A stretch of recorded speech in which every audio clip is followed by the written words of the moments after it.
I'm here with Steve Young, the founder at App Masters. How's it going, Steve?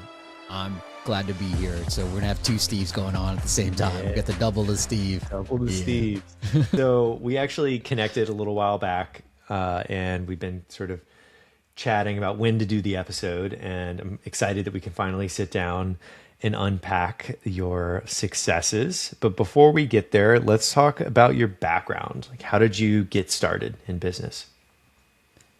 Dude, so it's been a long journey. I was always a lifelong side hustler, Steve. I was doing all these side hustles in college, all the way into my 20s. And then fast forward into my 30s, I started developing apps. I went to a meetup and I took that meetup and I brought my brother-in-law, and it was like, hey, we'll teach you how to make iOS apps. And they were a cross-platform, so I can build for iOS and Google Play. And so I went through that and started making my own apps.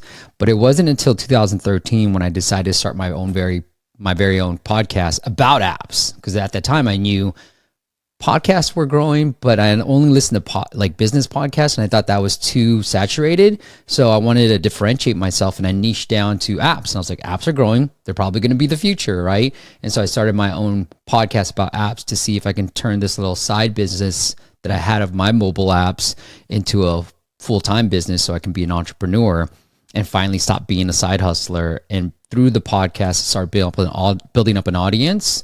And because of my marketing background, people were starting to come to me for help with their app marketing. And at the time, I didn't really know that much. But because people kept coming and we kept sharing good insights and doing these interviews, that 6 months after starting the podcast, I left that full-time job to do App Masters full time in the beginning of 2014. And fast forward now, we got a team of 30 plus all around the world. But that's how I really started, with just starting a podcast, Steve. Nice. That's the way to go. Building an audience, building a connection with people, and growing and then launching a business is definitely, I'm a firm believer in it, for sure. So absolutely. Let's unpack some of the things that you've sold over the years. I think it's important to kind of talk about also what recently transpired and kind of getting there. Let's go chronologically with some of the before we get into the exit advice for like all the good stuff there. Absolutely. So I've sold a bunch of apps, right, through Flippa as well. And actually, the very first few apps that I started back in 2010, we ended up selling that portfolio, and I can tell you exactly why. But I've also sold websites as well through Flippa, and it's just been a really good, like, in terms of sales, like it wasn't like life-changing, but it made sense at the time, right? And I know you and I, when we were thinking about doing this episode earlier, I was like, hey, just wait on it. I'm working on a really big exit right now. And let's finish that. Let me finish that, and then maybe you'll make a better story. And so when I reached back out to you, I'm like, Steve, it's back. It's time now. That sale didn't go through, and I can share with you the reasons why and all that stuff. But like, it's your show, so I'll go with wherever you want. But for me, it ended up being the right decision. And the apps I did sell and the websites I did sell, there were like reasons for everything. And then learning the fact that I didn't sell this bigger business was like, you know what? The reasons were all wrong. And so you got to really almost figure out, like, what is your true reasoning for exiting? What are you hoping for? Because maybe you can keep it and mitigate those reasons or fix those concerns or problems, the reasons that you wanted to get out of the business as well. Yeah, I think it's also very, very crucial for people listening that sometimes you can get lost in the details of your own business when you're going through a transaction, to the point where you forget about yourself and your personal finances and everything. It's like it can be just completely confusing and flip you upside down and around. Yeah. So I'm eager to unpack kind of what happened, but let's talk about the flips that you've done on Flippa before. Yeah. Why those apps, and why was it the right time? Because you mentioned that, like why it was the right time for those. Really, there's a couple of reasons. One, the apps were kind of small, and so I just didn't want to update them. The iPhone screens were changing, Steve, and I was like, you know what? They've run their course. Now, looking back, I maybe should have kept them, because the company that that bought the apps on Flippa, they wanted the quote unquote SEO juice because the apps had been around for so long. And it's almost like real estate, right? Like in the world of apps, the longer the app has been around, the better the SEO, the apps, we call it ASO in the App Store world, but the SEO for the App Store, the better it is for them. So that's why they ended up buying it. It was in the kids space, like kids educational space. And so for me, it was just like the right time. I wasn't really paying attention to them. The new iPhone was starting to come out and I'd have to update almost everything. And I was just like too busy with what was happening with App Masters to care about these apps. But then another app that we sold, really a buyer approached us to buy it directly. And we just thought it was the right time to sell. Like we felt like it was sort of stabilizing, but we didn't see the scale that it would eventually take. And so for me, it was just like, all right. And that's the way I think about business. It's like, okay, when's the right time to leave this? What are the reasons for it? And the reason should be more business oriented versus being like, the reason I wanted to sell the beggar business was I was just burnt out. Like I was just kind of like tired from it. And so if those are the reasons, you got to figure out like, can I figure out how to fix those burnout reasons versus reasons of like purely business? Hey, is there still potential in this? Can I grow it anymore?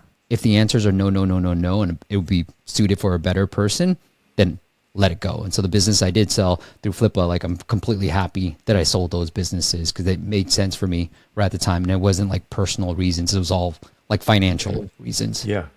And the overall business, the bigger business, let's unpack this a little bit in terms of what you can share and what you can't share about how it went down with the process and everything. Yeah. Part of it, Steve, was like for me, I knew why I was selling. I was like, look, this is not going to be the last business I start. And this is not going to be the last business I exit. So I want to learn how to do bigger deals. And so that's why I went into it being like, look, I was willing to close at a rate that I felt like was fair. And I probably could have asked for more. But through the entire process, I got to see how the buyer was thinking about things. I got to see how he was going to finance the entire purchase. I got to see what everything looks like. I got to see how to structure a bigger deal. And so with that knowledge, we were like literally at the finish line. And for some odd reason, I was not ready to let go of something that we agreed upon early on. And so I said, no, I ended up backing out. I said, nope, forget it then. Look, I told you from day one, I did not want to sell this part of the business. But if you really want that, then I'm out. And so the things I learned was it takes so long. The bigger the deals become, Steve, the longer it's going to take. But I've learned that I've taken all that knowledge and I'm actually working on a bigger acquisition right now. And I'm excited about it. And I'm using all the things I learned from the quote unquote failed exit to then make a bigger purchase for my company. And Steve, I heard Neil Patel say this a long time ago. And he said, look, the goal of your business is not to just exit all the time. Now, when it's right, exit, right? But it's to acquire new businesses. And so there are certain businesses that I've bought that I know I want to exit later on, right? But if it's the main thing that I really love doing and I still enjoy doing it, then it's like, how do I keep growing this versus letting it go? And so I've learned a lot. Now I'm like, okay, I'm ready to make that. And we're working on it. We got the LOI sent out and signed, and we're working on a bigger acquisition deal that 10 years ago, I know that's going to come up later, but I would have never imagined me doing a deal like this 10 years ago. Nice. Yeah. Very cool. Very cool. It went like reverse where now you're on the buy side, which is very cool. When with preparedness. Dude, I've always had this approach. I'm sorry. With preparedness, let's dig into that a little bit because you mentioned Yeah. you got to see how the buyer was digging in, how they were thinking about it, the financing, all of that. What did you learn about preparing a business and like what you're looking for? Oh man, it's really preparing a business, especially when you're getting to like 7, 8 figure level, like you got to have your books clean, like completely clean. And obviously, like you want to show as much profit as possible. So you got to keep your books clean, make sure that you separate everything, because that was a whirlwind. And having sold my apps, like if you're selling an app, have everything, your screenshots, your code, your app icon, like all the UI, UX, all your Figma files, have them all in one location. And now that's how we build apps. Like, okay, we're building apps to sell. So let's make sure we have all that aligned. And then just be patient. Like that is really it. Like they're gonna ask a lot. If it's a bigger deal, banks are gonna get involved and they want to see certain things. And so have all your tax returns ready. Like have them all systemized and filed somewhere that you can easily pull, because they're gonna require a lot of it. Yeah. Yeah. I think that the amount of questions, the bigger the deal gets, the more pressure, the more expensive emails get. And when you loop a lot of people in, Yep. I remember at one point, my second exit, emails were like $1,500 an email, because there are just so many people looped in that you just don't think about all these built-in costs that get baked into a transaction like that. But I'd love to circle back or double click on the timing, because I really like how you thought about these individual apps, listing them, selling them, and the timing and why it was right. What could you share with somebody listening that's, let's say they're operating, when is the right time for them to sell? I think it's always going to be personal, right? It's always going to be personal and unique to you, but really think through like why you're selling it. Like ask yourself why. There's that 5 whys. Ask yourself 5 times why, like to get to the root of the why. And is that why true? Like, if you still love it, but you want to get rid of it, then really look at why. If it's more like, hey, I've always wanted to sell it. Like for my apps, I was like, it was an easy why. I was like, oh, just don't want to change my screenshot. Steve, that is an easy thing to do. It's not hard, right? I just didn't want to do it. And I was like, they've given me so much already. I'm willing to let it go. And so really think through the whys, because I think as much as people talk about maybe buyer regret where they acquire a business and like, oh my God, it was sinking. There's a lot of seller regret that you don't hear sellers talking about. It's like, now what? Now what am I going to do? And so the grass typically isn't always greener. So really think through the whys. And if your whys align with your future self and where you want to be 5-10 years down the road, then sell it. And so that's what I would say. Nice. Now, my favorite topic, mistakes. which mistakes did you find while you were doing the deals? I think you've done multiple here. What were some of the key mistakes that people could take away? Yeah, I think it's just really being upfront with the seller and being like, hey, here's why, the seller, and just being like, hey, or the buyer, and just be like, hey, here's what I want to keep. Here's what I don't want to keep. Especially if the business has multiple lines, revenue lines, where it's all income streams, like really figure out which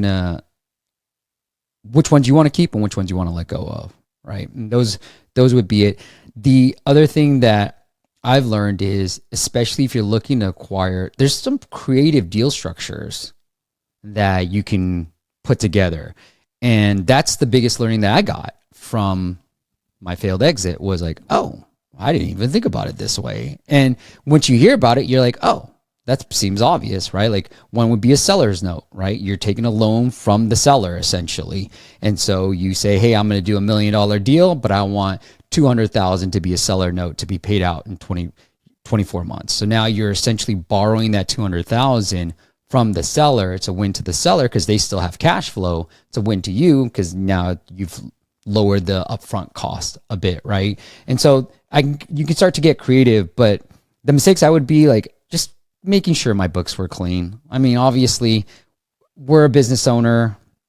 We probably don't like to pay a lot of taxes. And so we're going to try to do certain things to offset that, but you got to keep your books clean. And I have a great, a bookkeeper that I use, and I was able to really keep those books pretty clean. Nice. Yeah, I think that's where a lot of people fall short, is the accounting piece, because sometimes they're running too quickly, forgetting to reconcile and all that good stuff, it can catch up for sure when you're planning ahead. So when it comes to the team, did the team, how big was the team when you were going through the transaction? Did you tell everybody? Were there a couple people that knew? How'd you play that? Yeah. There's a great advice. Pretend like until you've got the money in the bank, pretend like you still own it. So that's all I did. I kept it growing. I kept everything as stable as possible. I mean, we had a pretty good number of, I would say above 15. How about that? We had a pretty good number of team members that were going to be associated with this sale. And so for me, I kept it super private because you never know, right? You don't know if it's going to go through or not. And so I kept it super private, but ultimately you got to treat it like it's yours still until you ultimately get the check in the mail. And that was something that the buyer told me. And I followed that advice because even as I'm looking for acquisition, I'm like, why is this falling? Like we don't want a falling asset. We want something that's rising and where we still see potential, but we don't want a falling asset. And so you're going to have to really make sure that it continues to grow. And so I'm not a big fan of it because so many things can go wrong at any moment. I wouldn't publicize anything until it's done. And it's also like part of what makes it so hard is being lonely. Like you can't talk to anybody. Yes. And I've talked about this before on the pod of finding somebody who is not financially incentivized to give you advice to talk to is like such a great underrated resource. Just somebody that's even a friend or somebody in business that's not associated with your business that that you can just chop it up with is super important to be able to get through it. Because like you were saying, Steve, you can't just talk to people on your team that you talk to about everything else. You can't really say like, hey, this is going on behind the scenes. It just doesn't work like that. And it's one of the rare instances where you just have to be careful with who you're sharing that information with, right? 100%, man. Well, I think when it comes to valuation, you brought up a cool deal structure that comes up a bit about seller notes and all that earn-out juiciness that comes in deals. When it comes to the valuation, what are some things that you have experienced that drove the value, that really helped increase that value? You mentioned kind of squeaky clean books, of course, as preparing, but what are some of the levers that people can pull to really increase that multiple? Yeah, I think a team always helps. And I think technology helps more. We run an agency, so I'm more familiar with like more service-based stuff. And the company I sold on Flippa was a more of a sort of like design pickle or, bench for bookkeep, for copywriting. I'm glad I got out of that. But, we wanted to do unlimited copywriting because I saw this unlimited service-based companies on monthly retainers being a great niche that I wanted to be a part of. And that's how we sort of changed at Masters. But because of those things, because of the service base, our multiples are going to be a little bit lower. And Steve, I know you sold some software companies, and it's just having that software, seeing the scale, you can get a whole lot bigger multiples for SaaS products than you can for any service-based type of company. And so I think the more that you can embed technology into it, then I think that's going to really help your multiples a lot more. Yeah, agreed. So that takes us to the finale. Knowing what you know now, what would you tell Steve 10 years ago? Yeah, I love this quote, Steve, that I have saved. Is like, do the work, give up the timeline. I was one of these 20-year-olds, but I met a lot of 20-year-olds like, I want to be a millionaire by, 30. And it's just like some arbitrary goal that we think is cool. And a lot of people hit it and a lot of people don't, right? And so for me, I think it's just patience and persistence. You hear it all time and time again as you talk to more and more entrepreneurs, but I think the quote exemplifies it. Do the work, give up the timeline. Because what I've learned is the 10-year-olds, so I would tell Steve, like, hey, you're going to get everything you ever wish for. It just might not be at the time you want it, but you will get it. It just won't be when you want it the most, right? And so continue to be persistent and continue to build on top of content, the business. Like I can die tomorrow a happy man. Steve. Like I've accomplished everything I needed to accomplish in life. And it took me a lot longer than my 30-year-old self would have believed it to be, but eventually it happened. So that's what I would say. Do the work, give up the timeline. Nice. That's a great one. That's a great one. So that brings us to what you're working on now. You kind of talked a little bit about you're doing acquisitions, stuff like that.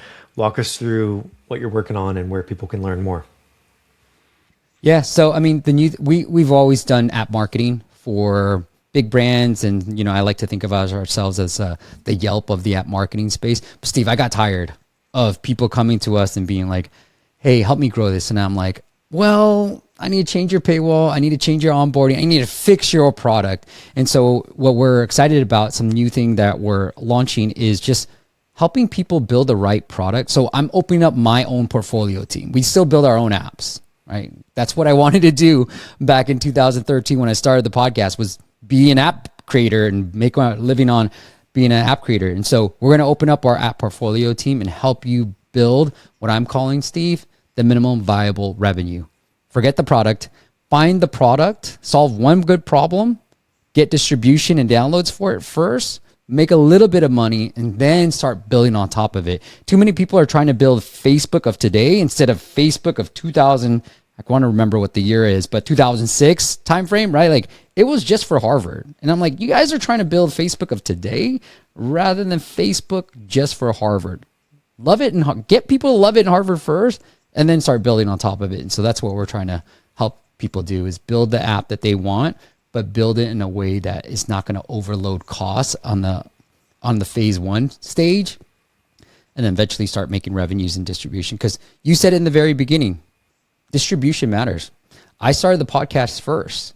That helped me grow the business to where it's at today. If I didn't have any distribution, I would not have a business, because literally, Steve, the audience told me what they wanted from me. I did not want to do an app marketing agency. I was against agencies. I wanted to build a tech product like you, right? But hey, that's where I ended up being, and I couldn't, be happier with where I've come. But yeah, so that's what we're Very cool. Very cool. I like that. Yeah, The old saying, like, first time founders focus on product, second time founders focus on distribution is very, very accurate. Very accurate. So that's really cool. Where can people learn more about it? Oh, appmasters.com. That's Appmasters.com. And where can people connect with you? You can get connected with me anywhere. I'm on LinkedIn. I'm pretty easy to find. If you put Steve P. Young or just Appmasters, I'm pretty easy to find, but I'm on all your social media. Cool. But YouTube would be the biggest one. So if you go to youtube.com/appmasters, we share a lot of app development, marketing tips there. Only for the app space, Steve. Still that niche. Right on. Well, wherever you guys are listening on iTunes or Spotify, the links that Steve mentioned will be in the show notes. Thank you so much for coming on and sharing all the ups and downs and all your wisdom. Thanks, Steve.